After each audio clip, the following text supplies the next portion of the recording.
Hi, I'm Sandeep, and you're watching the Indian Weekender. This is our Election 2020 special, the week this was, episode where we have got hold of our editor at large, Debnath करनी जी, जिनको हमने आज अपने studio में बुला लिया है और इस हफ्ते और हो सकता है उसके पिछले हफ्ते के बारे में भी हम बात करेंगे. So welcome to our studio finally, Dev. You have been at large for quite some time, isn't it? Thank you. Right, Happy to okay. be here. Great. So let's start. And I think if we are called upon to discuss about politics last week, then obviously the debate is the most unavoidable topic. Yeah, absolutely. Right. So how you're feeling after the last leaders debate, News Hub's debate last Wednesday? My reaction is that it's been a huge difference from the first debate, and in every way, qualitatively, quantitatively, the kind of discussions we had, the difference that the host made to the whole quality of the debate. So and of course how Jacinda upped her game this time. I think it was a huge, significant difference from the first one.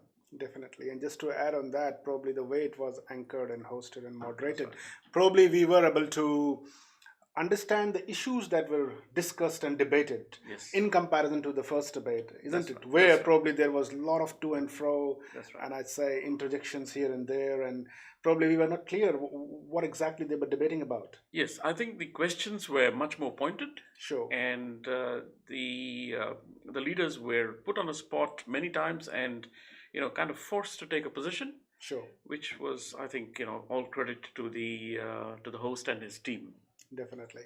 And coming to the most important part, what we have been hearing and where the contention is that who actually won the debate. So where will you put your money? Well, if you put me on the spot like that host did, sure, I would say that from the point of view of optics and sound and things like that, it appeared that Judith Collins was definitely a little bit ahead of Jacinda Ardern, and that's what the popular polls after the debate bear out. But if you step back a little bit and think about it, but that's her personality, that's the way she is, and I think it's a lot of bluster with comparatively less substance. Sure. And speaking of substance, Jacinda also, some of the questions which were there were waffle. She really waffled, and I really don't know why, especially her position on the cannabis vote, and also her inability to really come out with an alternative or a plan B for both the pandemic, because she said there's no plan B, just a plan A, or definitive measures to really grow the economy on part of both. So substance-wise, it was lacking, but for that, Judith made up with her, sheer aggressiveness, which Jacinda, pointed out is one of her attributes. Sure, definitely.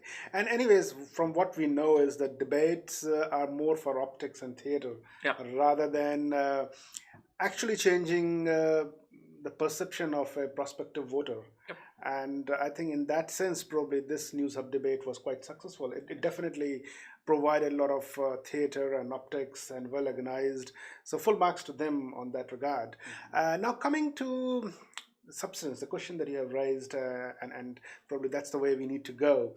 I don't know what your thoughts are, but probably what I believe, probably I found both the leaders to short of creative ideas actually, and it's very surprising that both the leaders of National Party and Labour Party, despite having this verbose atom for probably last few odd months, they have got no creative idea to offer. So which tell me a couple of things which you found them to be short in creative ideas. Oh, well, basically they are still banging on their same old ideological commitments in the terms of how they want to revive the post-COVID economy. On one hand, I'm pretty sure you would understand that the way the rest of world, intellectual world is treating is that COVID is a big hit on the world, which is going to drastically change the way we have been doing things. it is an ideally a moment to pause and reflect and see if we have to make some transformative changes in the way of production, in the way we run our economy, in the way we do immigration, a lot of stuff. But from what I'm seeing, the way National and Labour, they are continuing their policies no different than 2017, 14, 15, or maybe 2, 3 odd decades. Like they haven't come up with a plan, maybe a creative idea that how they want to do things differently. We are like, I don't know what your thoughts are, but National is adamant on tax cuts. Well, for them, when Judith was asked that what is her plan of growing economy, and she says it's tax cut. And at the same time, they're talking about reducing the deficit. Oh well, to definitely 32%. You can't do that with a tax cut. Of course. Well, that is something that is being picked up by Labour Party, and they are already contesting that. Jacinta, in fact, picked it up on the debate spot. floor. Yes, sure. But what I'm trying to add is that for National point of view, like for them, they are saying in 2020 after COVID that tax cut is the way to revive economy. But simultaneously, when we go back and see that they were talking about tax cut in 2017 as well. That's right. So how it is different? Like for them, running economy in 2017 in a pre-COVID environment where probably our economy was doing quite well, that is exactly same than running. It's the same. Where is the creativity? Where is the idea? And I'm really very surprised, or rather, that the way probably none of the mainstream media commentators, they are picking up on that, that there is no creativity on that, and we need to ask them that how it is different from them, and simultaneously to Labour as well. I don't want to give them a free hit over there. Like they are also short of creative ideas. Yeah, I think so. Nobody really knows how it's going to pan out. And I think to give credit to both of them, we're really dealing with an unprecedented situation, and we really don't know what the long-term impact on this whole economy, the world economy, will be. And we've gone too far down the track with globalization, which has to be rolled back necessarily. That will have to happen. And how it's going to happen, what it's going to look like, how is the world going to look like without the service industry, which has grown like crazy in the last 2 decades, definitely. Especially travel and tourism and that sort of thing. It's almost wiped out. No, so I completely agree with that. And that is where most of the jobs come. Definitely. True. So true. How is that going to be addressed? Now, these are things which no easy answers are there. And to give them the benefit of the doubt, I think, but I would say to add to what you're saying, they should at least say that we will come up with the best thing, and we'll get the best minds, and we'll see how the world economy is going and respond to it that way. You can't just say tax cuts. Fair enough. Very true. And just to add on that, like again, I don't want to be appearing as biased, but the thing is that somewhere we have to give credit to the government of the day, because it is still dealing with a global pandemic. It is. Right. So it is more focused in handling the pandemic, trying to save life, trying to do our economy right, trying to handle the border as well. Yep. So they have got a hands full on role, right? And when somebody has got a hands full on role, only two things can happen. Either you can succeed or you can fail. Right. But when a position like, when you are sitting over there, probably you are not involved very much into day-to-day handling of the crisis, then probably you should be working in coming up with some creative alternative ideas. And what probably I personally figure out that it is just a routine campaign probably of last maybe 17 election or 14 election. They are still sticking to the same claim for their credibility for managing economy, which probably is again doubtful. We will come to that $4.9 billion fiscal hole that we have heard. So probably in that sense, probably National could have done better. Like they had got more time. Actually, they have done better because the hole has become smaller. Last time, Stephen Joyce's hole was 11 billion. Sure. This time it's come down to 4. And then another 4, 8, but still less than 11. Other thing is that Stephen Joyce's hole he was trying to find in Labour's plan. Yes. This time they have got a hole in their own plan. That's right. Right. So again, but the thing is that what we are seeing. Hole is a hole. Hole is a hole. And to give credit to National's finance person, I would say that he quickly accepted it in a chin-up way and moved on. That's fine. That's all good. But you have to give that kind of I would say benefit of doubt or to the government and opposition as well when they are probably trying to handle and err in the way they have been managing the borders That's or right. those kind of things. Yeah. But again, that's for an ideal world. Right. It doesn't happen that way in the politics. Politics have to be combative. I completely agree with that. Yeah. But the thing is, the way they are combative, the way they are combating and contesting with ideas, probably, in my view, both the leaders, they were short of creative ideas, transformational ideas. Yeah. They were still sticking to what probably they have experienced in pre-COVID world. Yeah, I think another classic example is housing. Yeah, sure. Nobody had a proper, when Judith was criticizing Labour for its failure in the Kiwi Build project, which is of course fair criticism to a large extent. Of course. At the same time, I don't understand why this whole topic of the landlords thing, which Judith said she would tear up, the insulation policy, Sure. never came up in the debate. Nobody raised it. Maybe Neither did Jacinda, nor did the host. And Yes, I think, maybe there was some sort of a deal not to bring it up. Pre-debate deal. Maybe, but that's quite surprising, because that was a very severe and extreme position that Judith took, that she would not let this go ahead. At the same time, talking about showing a bleeding heart for housing. Sure, no, definitely, I completely understand. Well, talking about those dichotomies, I would say, well, there were many actually. I don't know. Like, I haven't seen, when both the leaders, they were put on spot that about the housing affordability issue. Then probably we just saw that Judith Collins was able to assert that she's okay for housing prices to go down in some selective areas. And unsurprisingly, Jacinda was quite defensive on that. She couldn't afford to say that, okay, I'm okay for housing prices to go down. But what surprised me was that the post-debate coverage by mainstream media, we haven't seen any severe criticism of Judith Collins on those lines, and any fear mongering. Just imagine if Jacinda would have been forced to take that position as a leader of the Labour Party, that she's okay to housing prices to go down. Probably our mainstream media coverage would have been more unforgiving. Possible.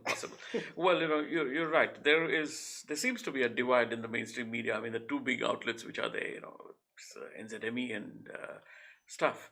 You see that one leans towards one party and the other, and it's obvious where they are leaning. Now, why are they leaning against towards one and the other one against the other? Is probably because one has taken one position, the other has to take another position, because we are a very just a bipolar media, I guess, in this country. Like, sure, but I think regardless of our position, well, we as a media fraternity, I would say, journalists, they should be pushing the debate, the creativity side of that, and the critical debate side of that. I think so. Too. And same applies to, I don't know, how we see. Same applies to Judith's assertion that she will be putting a clawback on the commercial companies, which actually benefited from the wage subsidy. Again, she was able to walk away, and I think she was able to sell that.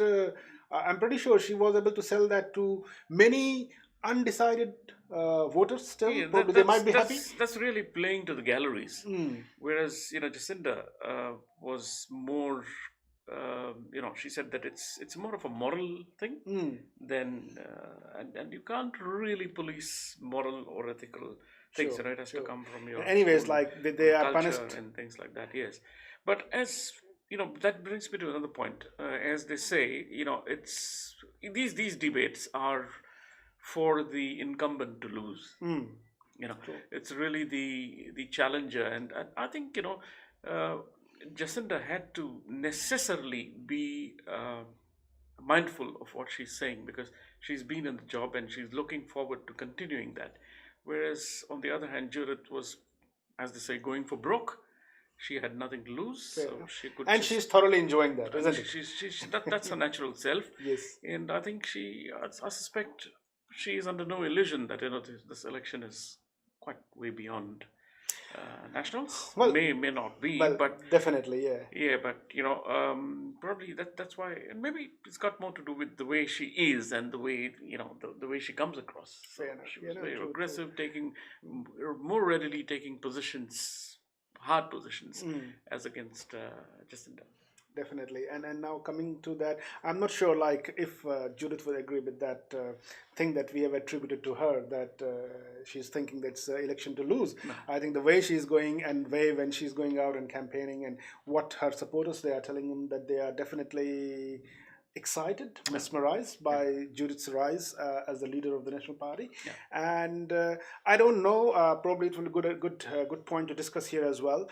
When we are hearing those their supporters probably after successive polls where National is still languishing at I would say low 30s. So they are kind of starting to castigate or maybe raise some aspersions on the authenticity of those polls. So saying that it's just around 1,500 odd people who have been surveyed, which actually puts you, or rather sometimes it blurs your understanding of polls. So what are your thoughts? Do you agree with that assertion or allegation that these polls might not be a true reflection of growing excitement about National for the upcoming elections? Yeah, it's quite possible because I don't know. The polling companies, they say that they have a research based thing and they take people at random. But there are previous studies which have shown that people many times, at least now, of course, almost nobody has a landline. But in those times, they used to try landlines, and the only people who had landlines over mobiles were a certain kind of people, from a certain demographic. Sure. Who didn't have mobiles. Mobiles are now probably totally universal, so it's more homogenized now. But no matter how much they say a 1,500 or a 1,000 sample is representative of the whole population, I don't think it is really Sure.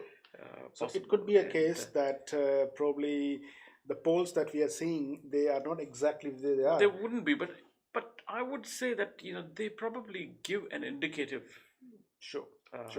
So probably trend. So would you agree with the growing convergence that the gap between Labour and National is actually now getting smaller? I think so. That probably appears to be the case, Sure. and I think that is a natural thing which would happen in any election, because when you're far out, you're not really thinking about it, and events which are coming in at that particular time, really. And this time it was very special because it is COVID. And as the National Party likes to say, Jacinda or the Labour Party was having wall-to-wall coverage, and obviously it was 60% at that time. So if there will definitely be a balancing, because we are a democracy, we are I think a lot of thinking people here. So sure. Plus, we have to also take into account the fact that just before COVID hit, probably National was polling at high of 44 to 46%. Yes. In successive polls. Yes. And Labour, with all the Prime Ministers, Jacinda Ardern's charisma over there, it was still, I think, not above 40s at any stage. That's right. So probably what National Party and their tacticians and strategicians, they are hoping is that after COVID, I can say situation is stabilized for now. Yeah. Probably that voters base that have actually took a flight from National fold, you also have to factor in the fact that the thing that National had some disastrous leadership issues. Sure.